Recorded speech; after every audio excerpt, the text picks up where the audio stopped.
Hello guys, how are you? I'm going to start today's lesson. Достар, бүгін біз дауыссыз әріптердің оқылу ережелеріне тоқталып өтеміз. Яғни, бүгін біз нені үйренеміз? Дауыссыз әріптердің оқылу ережелерін, дауыссыз әріп тіркестерінің оқылу ережелерін, және дауысты әріп тіркестерінің оқылу ережесін, дауысты және дауыссыз әріп тіркестерінің оқылу ережесін айтатын боламын. Мұқият тыңдаймыз және дәптерлерімізді алып жазып отырамыз. Бұл бізде ағылшынның баспалдағы деп айтсақ та болады. Яғни біз бұл ережелерді білмей ешқандай сөздерді оқи алмаймыз. Сондықтан бұл біздегі аса мән беретін ережелердің бірі. Окей. Енді қараймыз. Си әріпі кей жағдайда С болып оқылады, кей жағдайда К болып оқылады.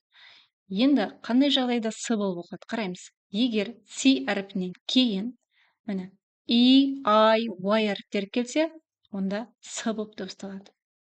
Мына сөзде қараймыз. City, cycle, center, site. Келесі, С әріпі К болып дыбысталады. Яғни, С әріпінен кейін A, O, U әріптері келсе, міне, К болып дыбысталады. Мысалға, мына сөзде қарайық. С әрпінен кейін A әрпі келіп тұр. Демек, біз бұны К деп оқимыз. Cake, cut, come, cafe.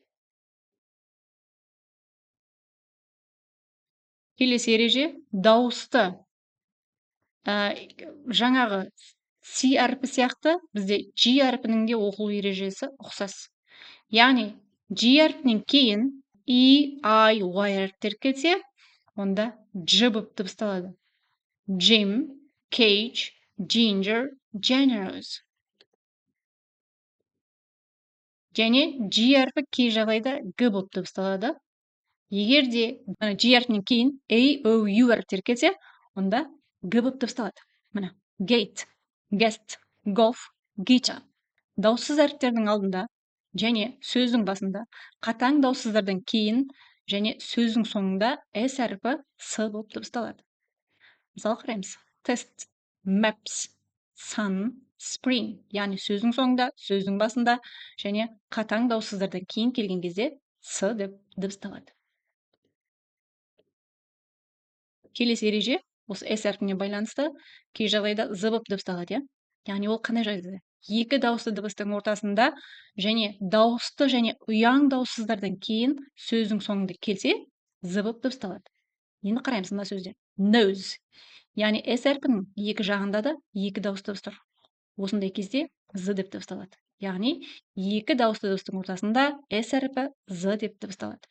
Және сөздің соңында келгенде planes, hands, easy. Келесі ереже X әрпіне қатысты. X әрпі міне екпінді буынның алдында гз болып дыбысталады. Exam, exact, exotic, exit. X әрпіне қатысты тағы да бір ереже. Мына. Яғни кс болып дыбысталады. Ол қандай сөздерде? Міне. Six, box, text, mix.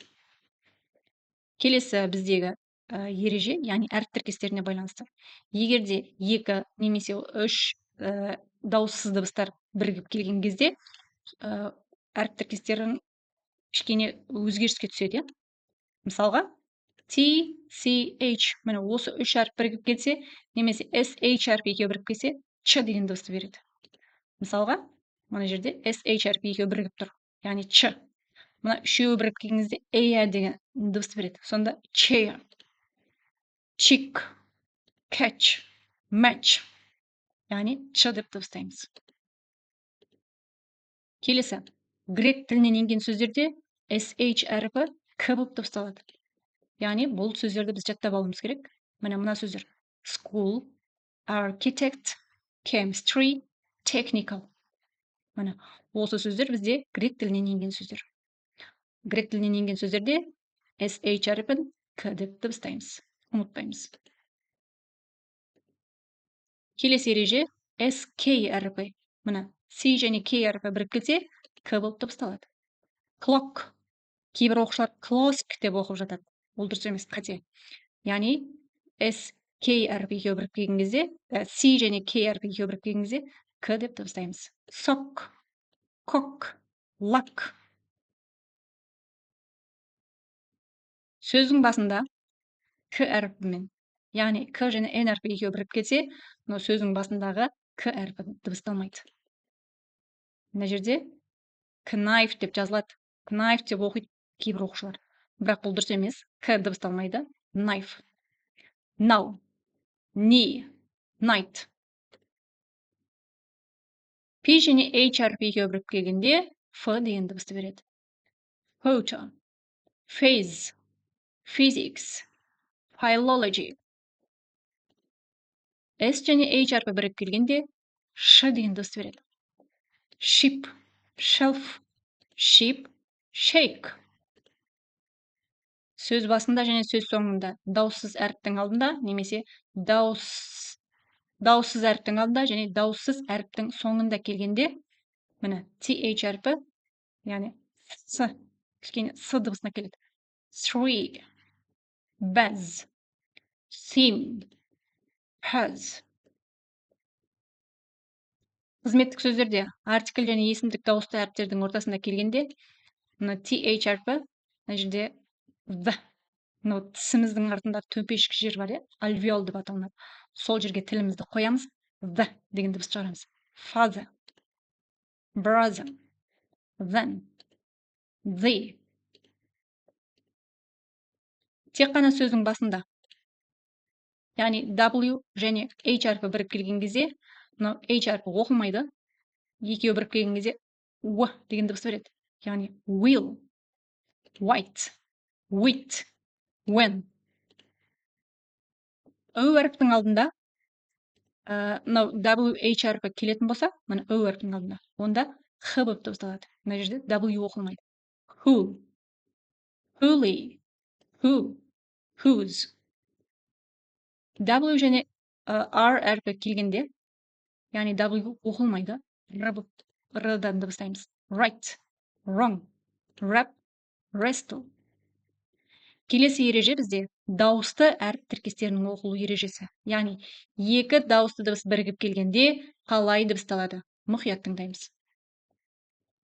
Яғни екі И әріпі бірігіп келгенде, міне, екі И әріпі бірігіп келгенде И болып дыбысталады. Мынау қос нүкте мына дыбыстың созылып айтылатынын білдіреді. Sheep, meat, feed, see, be. Келесі ереже екі О әріптері бірге келгенде У болып дыбысталады. Міне, екі О әріп бірігіп келгенде У болып дыбысталады. Good, moon, book, pool, cook. Келесі ереже И әрпіне байланысты. Кешіріңіздер. И әрпі сөз соңында дыбысталмайды. Яғни сөздің соңында келгенде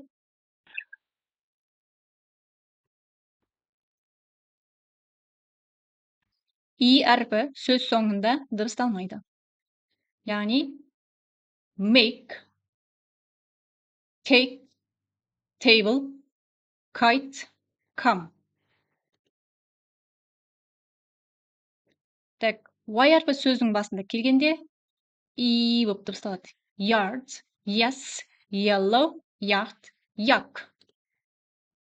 Y әрпі сөз соңында келгенде И болып дыбысталады. Mary, tidy, berry, cherry, Sally. Y әрпі бір буынды сөздерде келгенде, яғни ол бір буынды сөз дегеніміз, мына Y әрпінен басқа мұнда ешқандай дауысты дыбыс болмайды. Яғни олар мына сөздер: dry, sky, spy, dry, fly.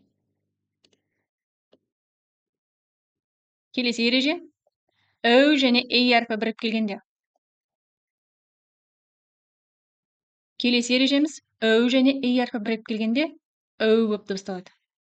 O, boat, coat, soap. Келесі ережеміз міне a және y әрпі бірігіп келгенде, a және I әрпі бірігіп келгенде, яғни осы екі әріп тіркестері де a болып дыбысталады. Мысалға, say, day, wait. I және y әрпі, I және I әрпі, a және y әрпі, I және a және I әріптері бірігіп келгенде a болып дыбысталады.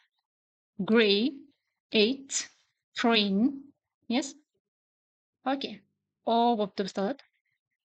Так, a және u әрпі бірігіп келгенде o деп дыбыстаймыз. Close, hose, audio. Келесі біздегі ереже дауысты және дауыссыз әріп тіркестерінің оқылу ережесі. Яғни дауысты мына жерде a әрпі келіп тұр және plus double l. Яғни екі l әрпінің алдында a әрпі келсе, o болып дыбысталады. All, whole, whole, fall, ball, small. I, J, H әрпі бірігіп келгенде, яғни осы үшеуі бірігіп келгенде I деп оқимыз. Light, night, high. Double S, I, O, N. Осы әріп тіркестер бірігіп келгенде шын болып қалады. Session, mission, profession. S, U, R, E. Міне осы әріп тіркестер бірігіп келгенде ш. Pleasure, treasure, measure. Яғни біз мынаны көп жағдайда естіп жүрміз, тион деп оқып жүргенді. Ол дұрыс емес, шын деп оқылады. Nation, station, position. Яғни T-U-R-E, ч. Nature, picture, mixture. Мінекейді достар, осымен бүгінгі ережеміз тәмам. Осы ережелерді жазып жаттаймыз. Келесі сабақта кездескенше, goodbye.